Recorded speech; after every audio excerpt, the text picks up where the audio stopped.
एक महाभागवत अनन्य भक्त श्री चंद्रहास जी महाराज, उनके पावन चरित्र का अपने लोग श्रवण करते हैं। इससे भक्ति बहुत घनीभूत होती है। केरल देश में एक परम मेधावी सुधार्मिक नाम के राजा राज्य करते थे।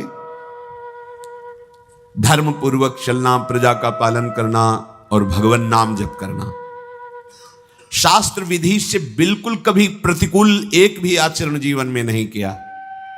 तो उनके यहां महाभागवत चंद्रहास जी का प्रादुर्भाव होता है। भगवान के भक्तों का जिस कुल में प्रादुर्भाव होता है, वो कुल, वो ग्राम, वो नगर, वो देश परम पूजनीय हो जाता है। ये महाभाग्यशाली मूल नक्षत्र में प्रकट हुए। लौकिक में अमंगल माना जाता है और भाव में देखो तो मूल कौन है? नक्षत्र भगवान। ऊर्ध्वमूल मधा शाखा मुसत्तम प्राहुरव्ययम। सबके मूल कौन है? श्री भगवान। किस नक्षत्र में पैदा हुए? मूल में, भगवत स्वरूप। और लोक में माना जाता है कि मूलन में पैदा हुआ है लड़का, अमंगल है, कुछ नष्ट ही होगा, संसार बड़ा विचित्र है। जैसे बालक रोता है ऐसे उनकी आवाज में निकला कृष्ण कृष्ण।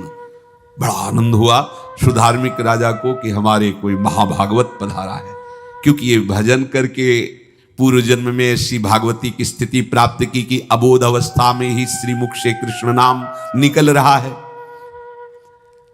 आनंद उत्सव मनाया जा रहा है। राजा है, राजकुमार प्रकट हुआ, और दूसरी बात वो स्वयं भक्त हैं और भगवान का ऐसा भक्त जो जन्म लेते ही कृष्ण नाम उच्चारण किया। ये आनंद ज्यादा दिन टिका नहीं। रोज बधाइयां हो रही, आनंद उत्सव मनाए जा रहे। शत्रु पक्ष के राजाओं ने मिलकर कहा यही अवसर है, आक्रमण कर दिया जाए और केरलाधिपति का सब पूरा महल घेर करके कोई एक भी न बचने पावे। शत्रु पक्ष के राजाओं ने घेर लिया, आसपास से राजा और सैनिकों ने घेर लिया। अब वो असावधान थे, आनंद में पुत्र हुआ है, बधाइयां, कोई संभावना ही नहीं थी। गुप्त रूप से शत्रु पक्ष के राजाओं ने आक्रमण करके घेर लिया। अब राजाओं की कई सेनाएं और इनकी असावधानी पूर्वक आनंदमयी वृत्ति में कोई पहले से पता हो तो तैयारी करते, तत्काल आक्रमण को रोकने का प्रयास किया, पर असफल रहे। इनके सैनिक भी मारे गए, राजा भी मारे गए, राजमहल को घेर लिया गया, कोई भी एक भी बच के न जाने पावे। तो राजमाता जिनसे चंद्रहास जी का प्रादुर्भाव हुआ था, उन्होंने धाय मां को कहा कि मेरे पुत्र को बचाने में तुम समर्थ हो, मेरे तो प्राण नहीं बचेंगे, अगर ये लोग नहीं मारते तो मैं अपने पति के शव के साथ सती हो जाऊंगी। पहले ऐसी धार्मिक निष्ठा माताओं बहनों में होती थी कि धाय मां ने विचार किया कैसे बचा सकती हूं, आसपास तो सब सैनिक घेरे हुए हैं।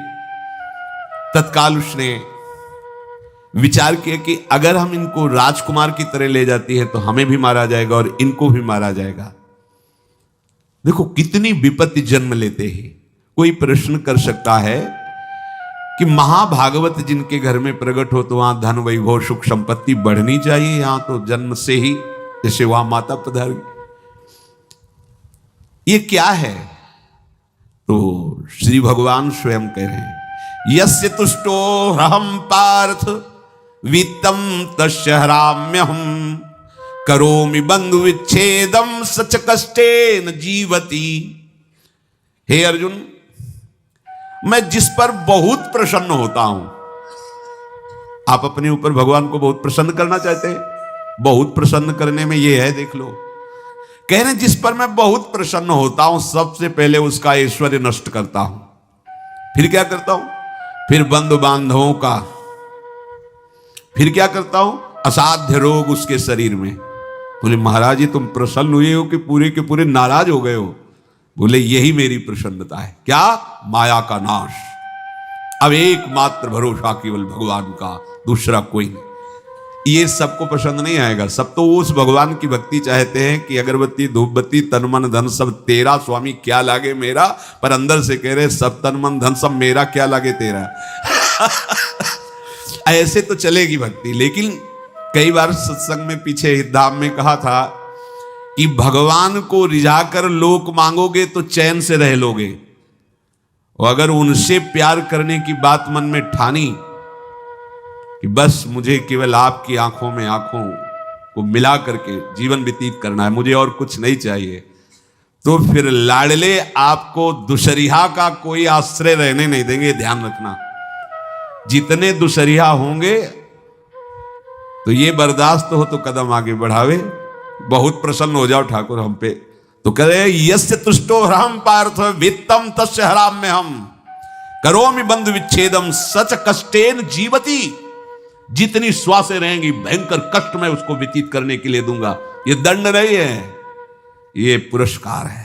अनंत जन्मों का हिसाब बराबर करके कहीं इसकी वृत्ति मेरे से हट न जाए, ऐसे घेरे में डाल के अखंड चिंतन करवा के सजयति जयति जग उच्चर जाको करत श्याम सहाई प्रथम वर्णो कृपा क्रम हो विषय मूल गवाई कुल कुटुंब बल वित्तहीनो दीन के दुखदाई आपने को करजु लीनो आप ही अपनाई। कह रहे हैं अब मैं वर्णन करता हूं श्याम सुंदर जिस पर कृपा करते हैं उस पर कैसा बर्ताव करते हैं। बोले सबसे पहले उसके विषय भोगों का नाश कर देते हैं, फिर दूसरी कृपा कोई परिवार का कोई मित्र कोई रिश्ते नातेदार उसकी तरफ देखेगा भी नहीं, फिर ऐसा दुख प्रदान करते हैं कि केवल एक भरोसा रह जाता है, एक भरोसा एक बल एक आस विश्वास, बस नाथ आपके सिवा हमारा कोई नहीं। बस वहीं से जो चमत्कार प्रकट होता है, त्रिभुवन में कोई उसकी समानता नहीं कर सकता जिस पर ठाकुर की कृपा है। पर इस कृपा को हजम करने के लिए इसीलिए संत संग किया जाता है कि पहले से वो तैयार कर देते हैं। जैसे आर्मी की ट्रेनिंग होती है ना, ट्रेनिंग के बाद भी बॉर्डर में लगाया जाता है, ऐसे ही संतजन ये ट्रेनिंग देते हैं। अब जो टिके तो टिके, नहीं तो घर बैठे जाके, और अगर टिक गया तो गुरु मेहरबान तो चेला पहलवान, भगवान भी परास्त नहीं कर सकते। उसमें ऐसी सामर्थ्य आ जाती है कि हर प्रभु के द्वारा दिए गए विधान को हंस करके स्वीकार कर लेता है। और ऐसा नहीं कि उसको कष्ट होता है, ये लोक भाषा में भगवान कह रहे हैं सच कष्टेन जीविता। नहीं तो जिस चिदानंद में वो सुख भोगता है वो ब्रह्मा को भी नहीं प्राप्त है जो भक्त को प्राप्त होता है। भक्त का वैभव दिव्य होता है, चिदानंद में होता है। ये तो पापियों के पास भी वैभव है, रुपया पैसा कुटुंब परिवार। भगवान के दास के पास जो वैभव होता है वो अचिंत्य है, तुम चिंतन भी नहीं कर सकते, ऐसा वैभव होता है। धाय माने सेविका का रूप तत्काल लिया, जिससे पोछा झाड़ू लगाने वाले, और कुछ दोने पत्तल डाले, उनके नीचे चंद्रहास जी को डाला, ऊपर से करके ऐसे माथे पे रख के निकले। सैनिकों ने पूछा इसमें क्या है, तुम उनका राजघराने के दोने पत्ते जूठे दिखा। ऐसे नीचे किया तो देखा सब ऊपर जूठन पड़े। हाँ चल निकल जल्दी भाग यहां से निकल। बस वो भागी, बचा ले गई। वो कुंतलपुर पहुंची और वहां के जो मंत्री दृष्ट बुद्धि थे उनसे प्रार्थना की कि मैं सेवा कला में बड़ी प्रवीण हूं और ये मेरा पुत्र है, अगर आपकी कृपा हो जाए तो कुछ समय के लिए हम आपकी सेवा में, महल सेवा में रहेंगी और हमारे पुत्र का पालन पोषण हो जाएगा। उनकी परीक्षा ली गई तो राजघराने की सेविका थी, परम प्रवीण थी, पर उन्होंने ये परिचय नहीं बताया। विधि विधान से राज्य की सेवा में प्रवीण दासी पाकर उसको अच्छा लगा, ठीक है आप रह सकती है। अभी चंद्रहास जी 3 वर्ष के ही थे कि धायमा पधार गई और ये हर समय कृष्ण कृष्ण कृष्ण कृष्ण कृष्ण नाम इनके चलता रहता था। अब जो उनका दुलार करने वाली थी धायमा, वो भी पधार गई तो कौन उनकी तरफ देखे। पर बहुत ही गौर वर्ण, बड़े ही सुंदर।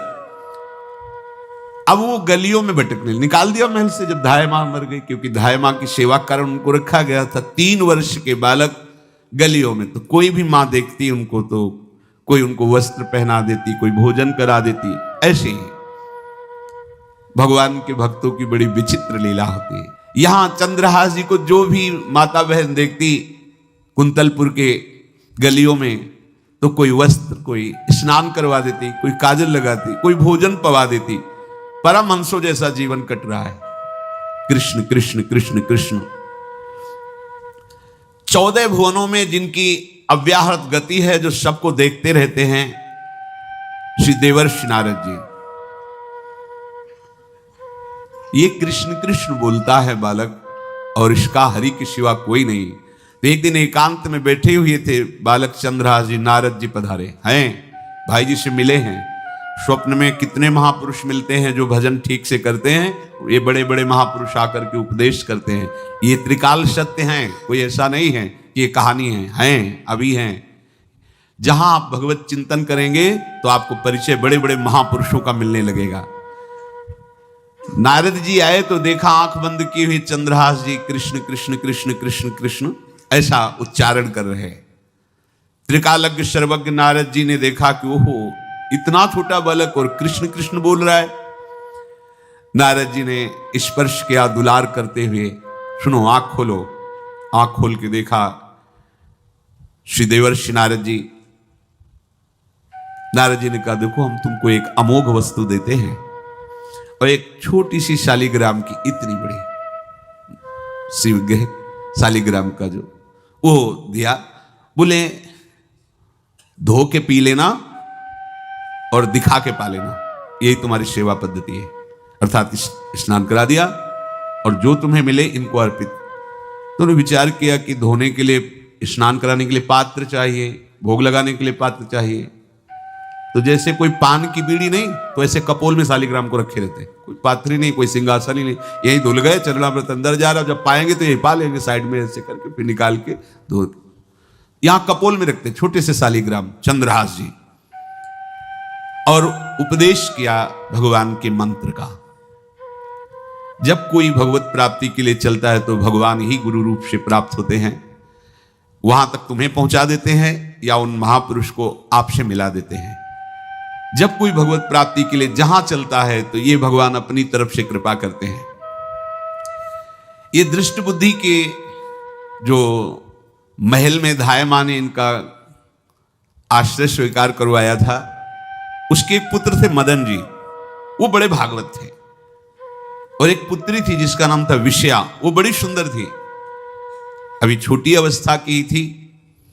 मदन जी का स्वभाव था भक्तों को भोजन पवाना। जो भगवत भाव के जन होते हैं उनके हृदय में ऐसा उत्साह होता रहता है कि जो वैष्णव हैं, संत जन हैं, इनको भोजन पवाने का मतलब श्री भगवान को भोजन पवाना।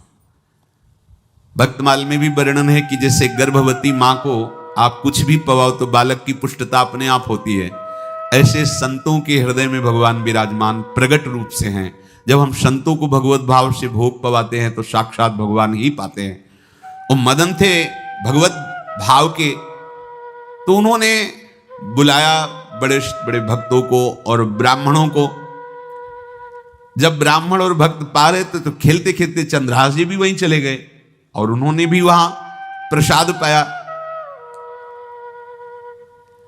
अब बड़े बड़े ब्राह्मणों में एक ज्योतिषाचार्य थे। दृष्ट बुद्धि जी ने हाथ जोड़कर प्रणाम किया और अपने परिवार को प्रणाम करवाया और कहा ये हमारी पुत्री है। दृष्ट बुद्धि जी ने कहा आप इसका हाथ देकर बताइए इसको वर कैसा मिलेगा, कैसा ऐश्वर्य होगा। दृष्ट बुद्धि मतलब दुष्ट बुद्धि, ऐसा ही था वो, पर बड़ा विचित्र खेल है। इसकी बुद्धि एकदम विपरीत और पुत्र महाभागवत, भगवान का खेल है। वो भक्ति विरुद्ध और पुत्र भागवत। उन्होंने कहा वर, ऐसे दृष्टि डाली चंद्रहास जी वहीं पार, वो है इसका वर। वो इसे धाय का एक दासी का लड़का हमारी पुत्री का वर बने। बोले शायद आपने ध्यानपूर्वक रेखा नहीं देखी, वो हम देख लिए हैं, यही है तुम्हारी पुत्री का वर। दृष्ट बुद्धि ने विचार किया कि एक भिखमंगा हमारी राजकुमारी पुत्री का दूल्हा बने। पंडित जी को तो दक्षिणा दी, विदा किया और सैनिकों से कहा घर से निकलने न पावे बालक, क्योंकि ज्योतिष पक्की, ज्योतिष शास्त्र सत्य है पर उसका सम्यक ज्ञान होना चाहिए। भला मुझ सम्राट के मंत्री की पुत्री, वो महामंत्री है दृष्ट बुद्धि, और ये एक भिखमंगा कैसे हो सकता है। बड़ा हृदय में जलन हुआ, ये तो बड़ी अपकीर्ति और दुर्भाग्य का विषय होगा, इसी को मरवा डालते हैं, काम खत्म हो जाएगा।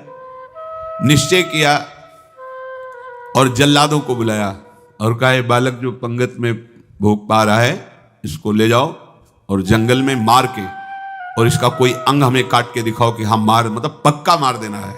क्योंकि वो इतने सुंदर थे, इतने सुशील थे, इतने प्यारे लगते थे कि कोई भी मारने के लिए तैयार। इसलिए उसने शर्त रखी, इनका अंग काट करके हमको प्रमाण में दिखाया जाए कि मार दिए गए हैं। चांडालों ने हाथ पकड़ा चंद्रहास जी को, लेकिन चंद्रहास जी का स्पर्श करते हुए उनको ऐसा दुलार होने लगा हृदय में, जैसे मां को अपने बच्चे से दुलार होता है। स्पर्श करते, दरस परस अघनाश, भक्त का स्पर्श ही पापों का नाश कर देता है।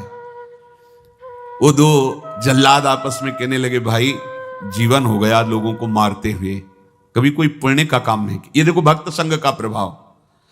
इस सुकुमार विशाल नेत्र, कैसा सुंदर बालक जो हमारे चित्त को चुरा रहा है, इस दुष्ट बुद्धि मंत्री ने आदेश किया मारने का। भला इससे क्या बिगाड़ा इनका, क्यों मारना चाहता है? देखो वैसे तो मां पापी है ही है, क्योंकि जल्लाद घर में जन्मे हैं, पूर्व जन्म के पापों के अनुसार इस जन्म में न जाने कितनों को हमने काटा है। पर पता नहीं क्या हो रहा है, मेरे हृदय में ऐसी हिम्मत नहीं आ रही कि इस बालक को मैं मार सकूं। दूसरे ने कहा, फिर अगर उसको तुम नहीं मारोगे तो तुम मारे जाओगे, कुछ तो करना पड़ेगा। नहीं नहीं, इस छोटे से बालक से क्या किसी को नुकसान। एकांत जंगल में ले गए और कहा, तुम जानते हो हम तुम्हें किस लिए बुलाए हैं? चंद्रहास जी बालक थे, 5 वर्ष की आयु अब हो गई थी। तो उनका, मुझे पता नहीं कि आप क्यों लाए हैं। बोले, हम जल्लाद हैं, तुम्हें मारने का हुक्म दृष्ट बुद्धि ने दिया है, मारना तो पड़ेगा ही तुम्हें। हमारी इच्छा नहीं कि मारे, पर हम तुम्हें अंतिम बात पूछते, तुम्हें कुछ भी पसंद हो, कुछ भी, तो तुम कहो, हम तुम्हारे लिए ला के देंगे। जो तुम्हें चाहिए बोलो, पर हमें वध करना पड़ेगा तुम्हारा। तो उनका, मुझे कुछ और नहीं चाहिए, बस थोड़ा सा समय चाहिए। यदि आप मारना ही चाहते हो तो थोड़ा हमारी पूजा है, हम कर लें, इसके बाद मार लीजिए। आपको तो बल है, अस्त्र हैं, मैं तो बालक हूं। उनका, हां हम तुम्हें समय देते, तुम किसी को पुकार भी सकते हो, जो तुम करना चाहो कर सकते हो। चंद्रहास जी का, मुझे मृत्यु का भय नहीं, बस कुछ समय दे दी। पूरा महाभारत हो गया था, टिटिहरी के अंडे नहीं फूटे थे। वहीं एक टिटिहरी का, तो टिटिहरी एक पक्षी होती है ना, टे टे करके उड़ती है, तो उसके अंडों के ऊपर एक हाथी का घंटा हो गया, गिर गया ऐसे। सब पूरा महाभारत में सब नष्ट भ्रष्ट, वो अंडे वैसे सुरक्षित। तो जो प्रभु भारत युद्ध में राखे भरही अंड, सोई मुंह को राखे जो राखत ब्रह्मांड।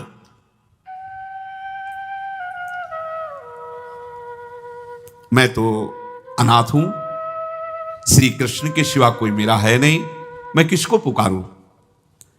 मेरा आश्रय तो एकमात्र वही प्रभु हैं। और निकाला शालिग्राम, यही सिंहासन है शालिग्राम का। भगवान के भक्तों की अपार महिमा है, क्या सेवा। वहां कोई पंचपात्र गंगा जल सब थोड़ी है, लेकर बस आंसुओं से अभिषिक्त कर रहे हैं। प्रभु मुझे तो कोई ज्ञान नहीं कि आपकी सेवा कैसे की जाती, मैं तो अपने मुख में ही आपको रखता हूं। अब मेरे जीवन का अंत होने जा रहा है, बस मैं यही प्रार्थना करता हूं कि मैं आपके ही समीप पहुंचूं, आपका ही स्मरण करूं, आपसे कभी विलग न हूं, एक भी वृत्ति आपसे कभी विलग न जाए।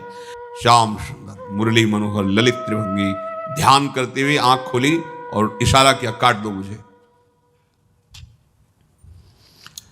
जल्लादों ने जब देखा आंसू चल रहे हैं ऐसा, वो बैठ गए अस्त्र रख के, कहने लगे, भाई तुम मुझे मार दो, भले भले वो दृष्ट बुद्धि मुझे, मैं इस बालक को नहीं मार पाऊंगा, मेरी हिम्मत नहीं। अब कुछ भी हो, मेरा वध हो जाए, पर मैं इस बालक को, गिरे मुरझाई दया आई कछु भाए भरे, ढरे प्रभु और मति आनंद शोभिनी है, हुती छठी आंगुरी सो काट लई दूषण हो, भूषण ही भयो जाई कही सांच चीनी है। जब नेत्र का इशारा हुआ कि वध कर दो, तो जो बधिक मारने के लिए आए हत्यारे थे वो आनंद से एकदम प्रफुल्लित हुए और कहा, मैं नहीं मार पाऊंगा तुम्हें। तो एक ने कहा, देखो एक उपाय मुझे दिखाई दे रहा है, इस बालक में विशेषता तो है ही, पर इसके पैरों में देखो, बाएं पैर में एक छठी अंगुली भी है, किसी किसी को होती है। गांव में तो कहते छंगू या छंगा, जिससे होता है ना गांव में, और ये छंगा मतलब 6 अंगुली की। बोले इसको अगर काट लेते हैं तो प्रमाण भी सत्य, जिसकी कसम खवाएगा मैं खा लूंगा कि ये चंद्रहास जी की है, और मैं मार दिया। और कौन इस बालक को ढूंढेगा, जंगल में छोड़ देते हैं, अपनी तो सामर्थ्य नहीं। बदिकों ने, जल्लादों ने ऐसा ही किया और जाकर अंगुली दिखा दी, मैं बालक का वध करके आ गया हूं। उनको यह कि लाखों बार इन्होंने वध किया तो संशय का कोई रिश्तेदार थोड़ी है, वो तो बालक है, उसको मारने में क्या। हाँ ठीक है, मार दिया गया। अब वो जो चले गए तो अंगुली जो कटी थी उससे रक्त प्रवाह हो रहा है। कृष्ण कृष्ण जगन्नाथ वासुदेव जनार्दन, हे कृष्ण हे जगन्नाथ हे वासुदेव हे जनार्दन, ऐसे नाम उच्चारण करते हुए मूर्छित हो रहे हैं चंद्रहास जी। वो छोड़ करके जल्लाद चले गए। चंद्रहास जी भगवान का स्मरण कर रहे हैं, तो जितने जंगल के मृग हैं वो सब मंडलाकार घेर के ऐसे। एक हुमा नाम का पंछी होता है, अगर उसके पंखे की छाया पड़ जाए तो चक्रवर्ती सम्राट का वैभव प्राप्त होता है। और वो भीड़ की भीड़ पक्षी आकर चंद्रहास जी के ऊपर ऐसे घेरे हुए हैं। आसपास मृग मृगी मृग शावक सब घेरे हुए हैं। बीच में चंद्रहास जी कृष्ण गोविंद दामोदर माधव ऐसे उच्चारण कर रहे हैं। जो भगवान के चिंतन में मगन रहना अपना स्वभाव बना लेता है, तो देखो ऐसे हत्यारों के हृदय में भी दया गई, क्योंकि दया समुद्र भगवान का स्मरण जो करते हैं उनमें ऐसी महामहिम दिव्यता आ जाती है। कोई भी कितना भी निर्दयी हो, अंदर से वो भले जल रहा है द्वेष के कारण, पर कहीं ना कहीं ये द्वेष आंतरिक राग का सूचक हो। वो भी भक्त को प्यार करता है, पर भक्ति ना होने के कारण वही उसका राग द्वेष में बदल जाता है। कोई भी हो, अंदर से जब भक्त के प्रति जलन पैदा करता है तो उसमें मूल होता है भक्त की महिमा, भक्त का महत्व, पर उसे ना प्राप्त, जैसे कहते हैं कि वो अंगूर खट्टे हैं और हट नहीं प्राप्त कर पाए तो अंगूर खट्टे हैं। बकाया महत्व तो सब के अंदर होता है। दुष्ट से भी दुष्ट के अंदर भगवान के भक्तों का महत्व होता है, क्योंकि सबके हृदय में भगवान विराजमान है। अब चंद्रहास जी भगवत स्मरण करते हुए पक्षियों के और मृग आदि के बीच में हैं। उधर भगवान का एक विधान तैयार होता है, वह देश भूमि में रहत लघु भूप और सुख सवै एक सुत चाह भारी है। कुंतलपुर के ही अधीन एक चंदनवती नाम की राज्य नगरी थी। वहां के राजा थे, उनके पुत्र नहीं हो रहा था, तो कुंतलपुर सम्राट पद, चंदनवती राज्य राजा, जैसे प्रदेश और दिल्ली में बैठे हुए जो प्रधानमंत्री राष्ट्रपति वो बादशाह, जो दिल्ली का अधिकार वो बादशाह, और ऐसे छोटे छोटे जो राज्य हैं उनको राजा। तो ये चंदनवती के राजा कर दिया करते थे, प्रत्येक राजा को कर देना होता था बादशाह को। इनके पुत्र था नहीं, वो कर देने के लिए कुंतलपुर ही जा रहे थे, तो रास्ते में देखा कि बहुत से मृग और पंछी ये घेरे हुए क्या है, तो एक कौतूहल सा कि क्या है बीच में। आसपास मंडलाकार मृग, फिर वो विहंग पक्षी जो भगवान के आश्रित है, भगवान कैसी व्यवस्था करते हैं। वो चंदनावती के राजा दौड़ करके कौतूहल बस क्या है यहां, मृगी पंक्तियों के बीच में पक्षी, हुमा नाम का बड़ा पवित्र पक्षी हिमालय आदि में पाया जाता है, जिसके ऊपर इसकी छाया पड़ जाए वो ऐश्वर्यवान हो जाए। देखा बालक दिव्य तेजों में, और मूर्छावस्था में नजदीक गए तो अंगुली पूरी कटी हुई थी, तो रक्त प्रवाह, गोद में उठाया और आनंदित हो गए, हमारी पुत्रेष्टि यज्ञ सफल हुई, हमारा दान पुण्य सफल हुआ, ऐसा हमें सुंदर बालक मिला। चंद्रहास जी को लेकर के घर आए और हृदय में भगवान का बार बार कृपा प्रसाद मना रहे हैं, मुझे भगवान ने पुत्र दिया। चंद्रहास जी को लेकर आए, आनंद मंगल बधाइयां बजने लगी, बहुत सी संपत्ति न्यौछावर कर दी।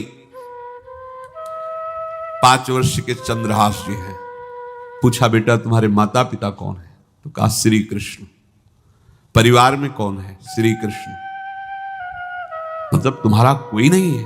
नहीं है, श्री कृष्ण। समझ गए कि भगवान ही हमें कृपा करके ऐसे महाभागवत पुत्र को दिया। और है कौन? वास्तविक कोई नहीं श्री कृष्ण के सिवा।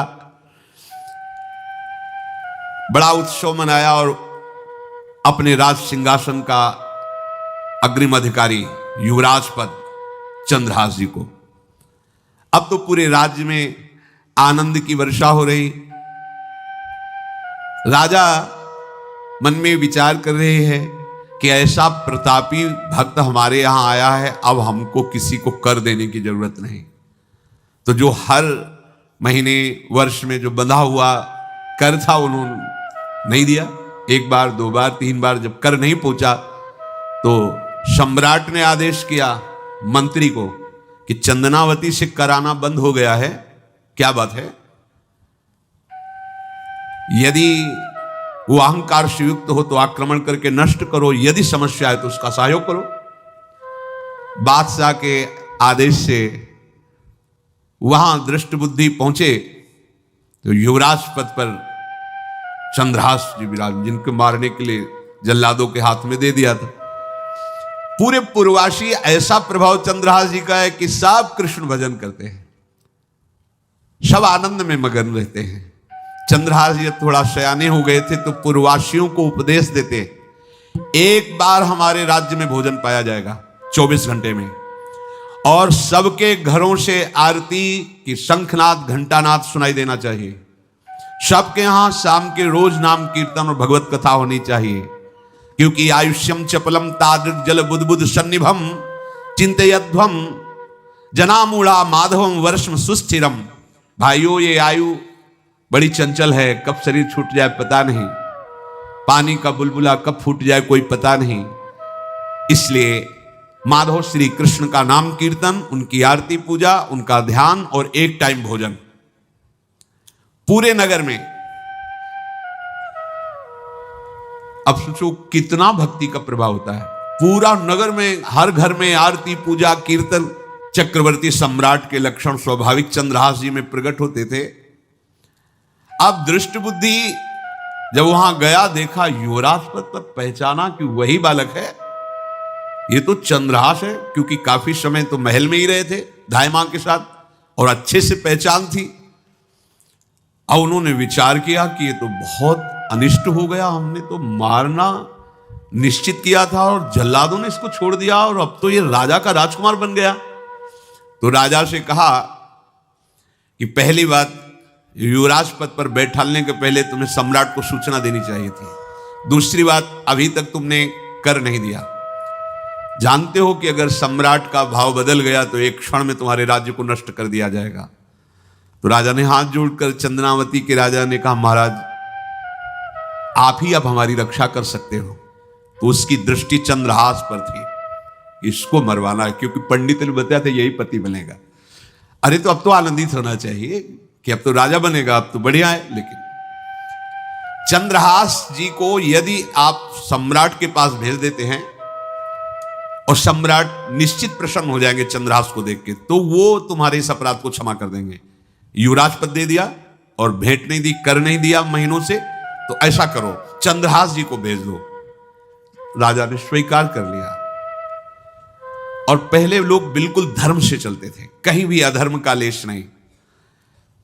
एक चिट्ठी लिखी दृष्ट बुद्धि ने और चंद्रहास जी से कहा खोल के पढ़ना नहीं, मेरे पुत्र मदन को देना जाके, और मदन तुम्हें फिर आगे का कार्य सम्राट से मिलाना, माफी करवा देना, ये सब करवा देगा, पर ये चिट्ठी तुम रास्ते में खोल के नहीं देखना। और वैसे भी किसी का पत्र खोल के देखने का धर्म नहीं कहता। अगर कोई पत्र दे तो ये नहीं कि इसमें क्या लिखा है, नहीं, या तो हिम्मत नहीं है, इतनी धैर्य नहीं है तो मत लो।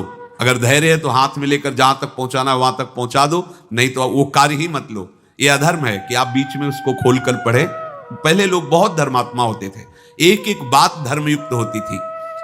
चंद्रहास जी को चिट्ठी दी, चंद्रहास जी ने पत्र को अपनी पाग में खोस लिया और कुंतलपुर के लिए चले।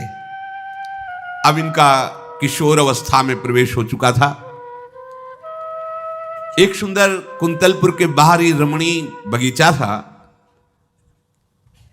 वृक्ष बहुत सुंदर सुंदर, पुष्प वाटिका भी बड़ा मनोरम लगा।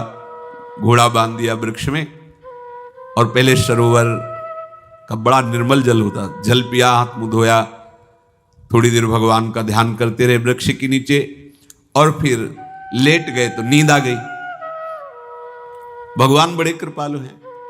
जो भगवद आश्रित होता है त्रिभुवन में कोई उसका अमंगल नहीं कर सकता। अपनी सहेलियों के साथ दृष्ट बुद्धि की वही राजकुमारी जिसके साथ इनका ज्योतिषाचार्य ने कहा था यही पति होगा, वो अपनी बहुत सी समान वयस्क अवस्था की जो किशोरियां थी उनके साथ वो, और ये राजवाटिका थी, इसमें घूमने के लिए आई। तो घोड़ा देखा तो उसने कहा यहां किसी का घोड़ा कैसे आ सकता है? हमें लगता है कोई यात्री इसमें प्रवेश कर गया, उसको पता नहीं होगा कि राजवाटिका है। वो अपने सहेलियों के साथ घूमते हुए उसी वृक्ष के नीचे पहुंची। जा चंद्रहास नौ किशोर अवस्था, और जो भगवान का भजन करते हैं उनमें एक विशेष आकर्षण होता है जो साधारण आदमियों में नहीं होता। वो कैसा भी रूप हो उससे मतलब आकर्षण होता है। ऐसा लगता है इनके समीप बैठे रहे, इनको देखते रहे, इनकी बातें सुनते रहे, उनमें भगवत आकर्षण होता है। आंख मुंदी हुई शोर है, देखते ही पूर्व विधान के अनुसार उसका चित्त लुट गया। इतना सुंदर 9 किशोर अवस्था। आसपास देखा तो सखियां खेलने में लगी थी। पाग में एक चिट्ठी सी दिखाई दी तो झुक करके चुपचाप ऐसे 9 किशोर अवस्था में चंचलता भी होती है। चिट्ठी खोल करके देखा तो वैसे ही रूप माधुरी में आसक्त हो गई थी। पूर्व संस्कार से आकर्षण भी हुआ। इसने संस्कृत में लिखा था विस्मस्मयी प्रदातव्यम त्वया मदन शत्रुवे कार्या कार्यम न द्रष्टव्यम कर्तव्यम खलु में प्रियम। मदन पुत्र, उनके नाम था मदन। अय मदन, बिना कुछ विचार किए इसको विष दे देना जाते ही। क्या उचित है क्या अनुचित ये तुम्हें नहीं सोचना, मेरा प्रिय करना, मेरे आदेश का पालन, जाते ही से विष दे देना। पत्र उसने देखा वो पिताजी की बुद्धि खराब हो गई। ऐसे सुंदर नव किशोर को विष देने की बात लिख दी। अब उसे बड़ा दुख हुआ कि पहली ही दृष्टि में, अभी तो इन्होंने आंख खोल के हमें देखा ही नहीं, और इनको इस सोई हुई मुद्रा में देख करके मेरे प्राण समर्पित हो गए, मेरा चित्त समर्पित हो गया। चलो, जब मेरी सखियों के नाम पुकारे जाते हेमलता शशिकला आदि, तो मुझे चुभता था कि मेरा नाम पिताजी ने विषया क्यों रखा है। आज सार्थक हो गया, मेरा नाम सार्थक हो गया। काजल लगाई हुई थी, एक सीख से ऐसे काजल लिया, और एक संस्कृत में आ बनता है ऐसा, ऐसे, बस ऐसे कर दो तो विषया हो गया। अब उसका अर्थ बदल गया। हे मदन, उचित अनुचित का विचार छोड़कर जाते ही इसे विषया प्रदान कर दो, ये मेरा प्रिय कार्य होगा। विषय पुत्री भगवान है, जैसी हो भवतव्यता तैसी बने सहाय, आप ना आवे आप परताई तहां ले जाए। तो ओ पत्र वही खोश दिया, और ये सुख हुआ कि तो जाएंगे भाई के पास ही ना, तो घर में ही तो जाएंगे, वहां इनकी इस प्रसन्न मुद्रा में बातचीत करते हुए मैं इनको देखूंगी। ये भगवान का विधान होता है। चंद्रहास जी उठे और पूछते हुए मंत्री के घर पहुंचे, और मदन ने देवी की चंदनावती से पिताजी ने इनको भेजा है, ये वहां के राजकुमार हैं, हृदय से लगाया। चंद्रहास जी ने कहा आपके पिता ने पत्र दिया है। उन्होंने पत्र पढ़ा, विषमस्मयी विषयास्मयी, विषय तुरंत बिना विचार किए ब्याह कर दो, दे दो, क्योंकि लिखा है प्रदातव्यम त्वया मदन, अभी इसी क्षण जहां ये पत्र मिले, उनका जो आ गया, सुबह शीघ्र शुभम शीघ्र बुलाओ पंडित को। पंडित ने कहा भगवान की कृपा से अगला मुहूर्त है, बिल्कुल ये ब्याह का पक्का मुहूर्त है। अब तो राजघराने तत्काल व्यवस्था हुई, और वो तो पहले ही मोहित हो चुकी थी देख के विषया जी। तत्काल दुल्हन रूप उनको सजाया गया, इनको दूल्हा रूप सजाया गया, पंडित शुरू कर दिए गणानंद तो गणपति को, ब्याह हो गया। अब जब ब्याह यहां खूब धूमधाम से हो गया तो दृष्ट बुद्धि ने सोचा कि काम हो गया होगा, विष दे दिया होगा, मर, अब हम जाके संभाल लेंगे क्योंकि राजकुमार है, कैसे विष दिया, कौन दिया, तो इस बात को हम संभाल लेंगे। जब वहां घर आए तो पूरे नगर में सजावट हुई थी। बोले भैया सजावट का है कि? बोले महाराज आपके ही आदेश से तो है, आपने दूल्हा भेजा था। वो दूल्हा भेजा, ब्याह किसने कब कहा ऐसा? बोले वो तो मदन के पास चिट्ठी रखी है। अब घर गए, मदन को बोला, बोले तुम्हारी बुद्धि मारी गई क्या? हमने पत्र में लिखा था। दिखा दे, तो लिखा था हमने विष, इसमें विषया कैसे लिख गया? काजल से और पहले स्याही काजल की ही होती थी, तो ऐसे भगवान सब कुछ बना देते हैं। उनका पिताश्री एक भी अक्षर आपकी आज्ञा का उल्लंघन, आपने लिखा था बिना विचार किए उचित अनुचित का हमारी आज्ञा का पालन किया जाए। विषया प्रदातव्यम मदन, मेरा नाम लेके आपने संबोधन करके, ये देखो ये लिखा हुआ है, इसमें हमारी त्रुटि क्या है?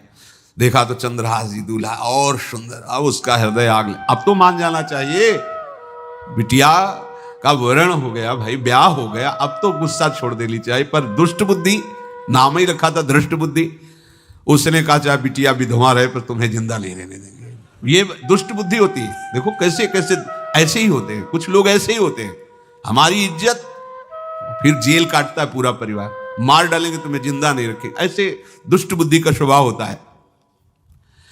अब भाव जब बिगड़ जाता है तो फिर पकड़ में नहीं आती बात, यही समझ जाना चाहिए था। चरणों में प्रणाम करके कि अब तो तुम हमारे बेटे के समान हो, ये भी राज्य तुम्हारा, वो भी, आनंद लो। अब बड़ा सुख का कार्य है। लेकिन जब नकारात्मक सोच आ जाती है तो बुद्धि कंट्रोल में नहीं रहती, वो फिर उद्दंडता करने, उसका निश्चय गलत होता है। नजदीक गया और कहा कि बहुत कृपा हुई, आप हमारे दामाद बने, पर हमारे यहाँ की एक रीति है, हमारे नगर के बाहर जो देवी है उसमें लड़की का वर अकेले पूजा करने जाता है। आपको हमारी कुल की रीति का निर्वाह करना होगा, आपको जाना ही होगा। कोई समस्या नहीं, हमारे लिए तो हर देवी देवता भगवत स्वरूप है, आपके लिए हम पूजने चले जाएंगे, पूजन की थाल तैयार करो। और उधर कई बलवान सैनिकों को भेजा, देवी पूजने जो आ रहा है तत्काल उसे काट देना, किसी भी तरह बचना नहीं चाहिए, नहीं तुम सब मारे जाओगे। जो आदेश देवी मंदिर में सैनिकों को लगा दिया, जो आवे तत्काल मार देना, क्योंकि अब भेज ही रहे ना, तो नाम नहीं लिया, कहा जो आवे तत्काल मार देना, मेरा आदेश अगर बचा तो मैं तुम्हें मार दूंगा। उन राज सैनिकों ने जो बधिक स्वभाव के थे पहले से वहां लग गए। बड़ा विचित्र भगवान का खेल है। वहां के चक्रवर्ती सम्राट जो थे, बड़े बड़े विद्वान और ऋषियों से बातचीत कर रहे थे। उनका महाराज, अब आपका राज सिंहासन पर बैठना राज्य के लिए अमंगल होगा, ऐसा समय आ रहा है। इस समय यदि चंद्रहास जी को सम्राट पद पर बैठा दिया जाएगा तो आगे अकाल नहीं पड़ेगा और बड़ा मंगल होता चला जाएगा। ये मुहूर्त आपका राज सिंहासन पर से हटने का है, तो उनका प्रजा का मंगल हो और देश का मंगल हो, इसलिए हम बिल्कुल। मदन वहीं बैठे हुए थे।